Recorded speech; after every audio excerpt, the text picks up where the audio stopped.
अस्सलाम वालेकुम dear students. तो आज हम हाइपरबोलिक फंक्शंस और हाइपरबोलिक आइडेंटिटीज़ को सॉल्व करने की कोशिश करते हैं। इसका ताल्लुक एक्सरसाइज 1.2 और क्वेश्चन नंबर 7 इंशाल्लाह कोशिश करेंगे पूरा हल करें। जी, तो बिस्मिल्लाह करते हैं। अगर हम पहले पार्ट की तरफ देखें तो इट इज़ वेरी सिंपल। तो लेफ्ट हैंड साइड पे दिया हुआ है 1 minus tan square hyperbolic X और minus second hyperbolic square X. तो यहाँ लेफ्ट हैंड साइड पे आपके पास 1 है। टेन हाइपरबोलिक एक्स का फार्मूला आप यहाँ से पिक कर लेंगे, जो कि e raise to the power x minus e raise to the power minus x over e raise to the power x plus e raise to the power minus x है। जैसे इसमें हम पुट करते हैं, अब हम इसे थोड़ा एक्सपेंड करेंगे। तो जैसे ही हम इसे एक्सपेंड करते हैं तो स्केयर ऊपर वाली टर्म का भी है, नीचे वाली टर्म का भी है। इन दोनों का एलसीएम चेकअप करें और ये नीचे वाली टर्म होल स्केयर हो गया, जबकि ये सेकंड भी होल स्केयर और नीचे भी। तो इसको हम लिख सकते हैं 4, ऊपर वाली टर्म को 4, क्योंकि हम जानते हैं A plus B whole square minus A minus B whole square तो 4 ए बी के बराबर होता है। तो चूँकि 4 टाइम्स ए बी, ए यहाँ पे e raise to the power x है और B e raise to the minus x है। सॉल्व करेंगे, ये दोनों पावर्स ऐड हो जाएंगी, e raise to the power 0 हो जाएगा, तो e raise to the power 0 1 होता है। तो लिहाजा आंसर आपके पास 4 आ गया, इसलिए मैंने यहाँ 4 लिख दिया। तो फाइनली क्या आ गया, 4 over e raise to the power x plus e raise to the power minus x. और आप जानते हैं ये सारा किसके बराबर होता है? ये, जी हाँ, तो ये बराबर होता है सीकेंट हाइपरबोलिक एक्स। यहाँ पे मजीद ये कर रहे हैं कि 4 भी चूँकि स्केयर में था और नीचे भी स्केयर है, तो इन दोनों को अगर हम कंबाइन कर दें तो होल स्केयर लिख सकते हैं। तो फाइनली ये सारा किसके बराबर होगा? अगर हम फार्मूले को देखें तो सीकेंट हाइपरबोलिक एक्स, यहाँ हाइपरबोलिक भी आएगा, या पुट कर लीजिएगा।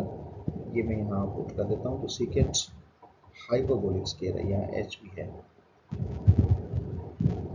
या पुट कर लीजिएगा। Thank you. अगर हम क्वेश्चन नंबर 2 की तरफ बढ़े हैं तो यह है cosecant hyperbolic square x is equal to cot. तो अगर हम इसको सॉल्व करें तो इट इज़ क्वाइट सिंपल कि आपको क्या करना होगा कि आप लेफ्ट हैंड साइड लें, कॉट लेफ्ट हैंड साइड या राइट हैंड साइड दोनों ले लें। तो इस दफ़ा हम राइट हैंड साइड ले रहे हैं क्योंकि इसमें दो टर्म्स हैं। तो e raise to the power x plus e raise to the power minus x over e raise to the power x plus e raise to the power minus x. तो ये कॉट की value put कर दी, इसका square लेंगे -1।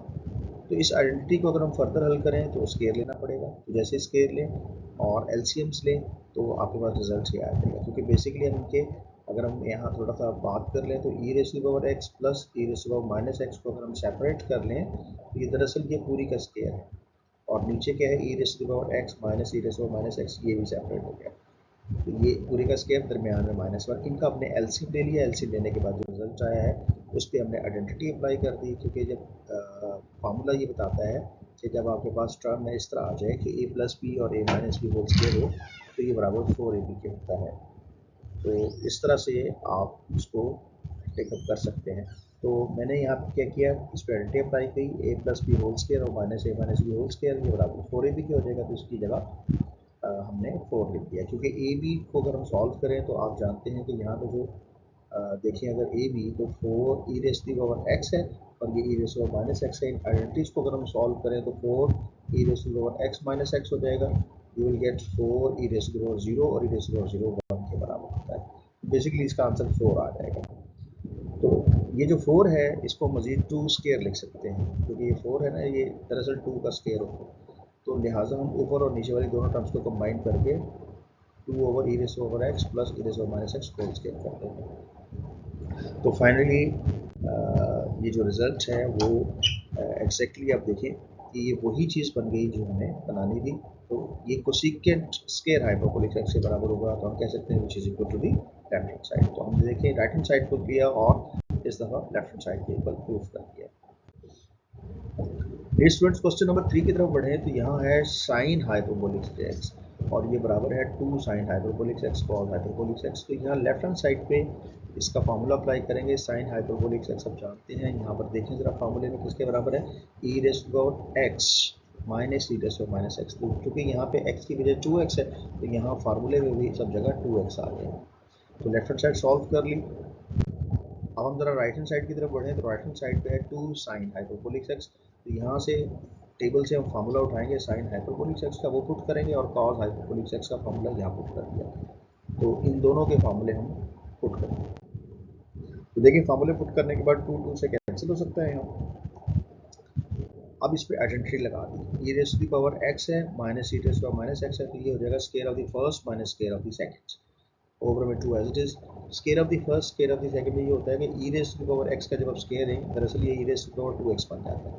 तो finally आपके पास जो result हासिल हो रहा है, तो आप ज़रा गौर से देखें तो ये कैसा है कि लेफ्ट हैंड साइड और राइट हैंड साइड हमें दोनों बराबर दिखाई दे रही है। यहाँ पे देखें लेफ्ट हैंड साइड का रिजल्ट भी कुछ ऐसा है, राइट हैंड साइड का रिजल्ट भी ऐसा है, तो इसलिए हम कह सकते हैं कि लेफ्ट हैंड साइड और राइट हैंड साइड दोनों आपस में इक्वल है।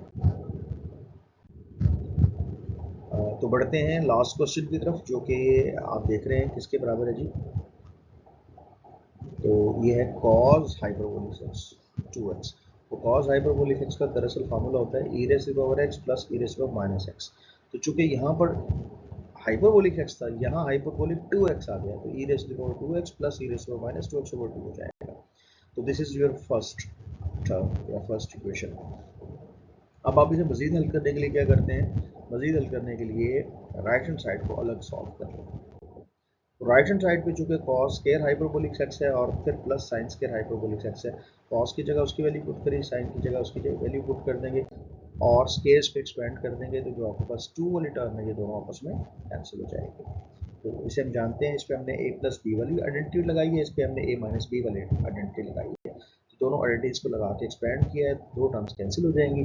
बाकी आपके पास जो रिजल्ट आता है तो ज़रा गौर से देखें, आप इसको डबल कर सकते हैं क्योंकि e raise to the power x है, यहाँ भी e raise to the power 2x है, तो ये एक जैसे हैं। e raise to the power minus 2x है यहाँ plus e raise to the power minus 2x है, ये दोनों इक्वल हैं, तो दोनों डबल हो जाएंगे। तो हम बाहर लिख सकते हैं ट्वाइस ऑफ ये जो दो टर्म्स है e raise to the power 2x plus e raise to the power minus 2x।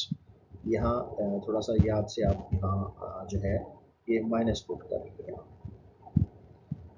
ठीक है जी। तो ओवर में 2 है तो ये हम लिख सकते हैं कि ये होल स्क्वायर हो जाएगा, e raise to the power 2x।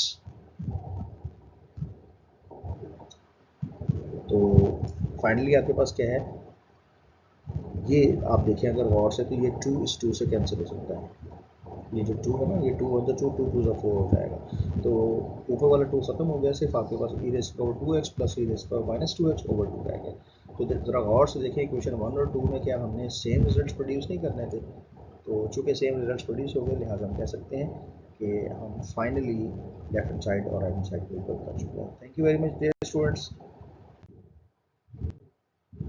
बहुत शुक्रिया। आप इसको एक दफ़ा समझ के बार बार प्रैक्टिस करें, और अगर कुछ ये समझ में नहीं आती तो आप कमेंट ज़रूर करें ताकि मैं नेक्स्ट वीडियो में चीज़ों और ख्याल। बहुत शुक्रिया। अस्सलाम वालेकुम।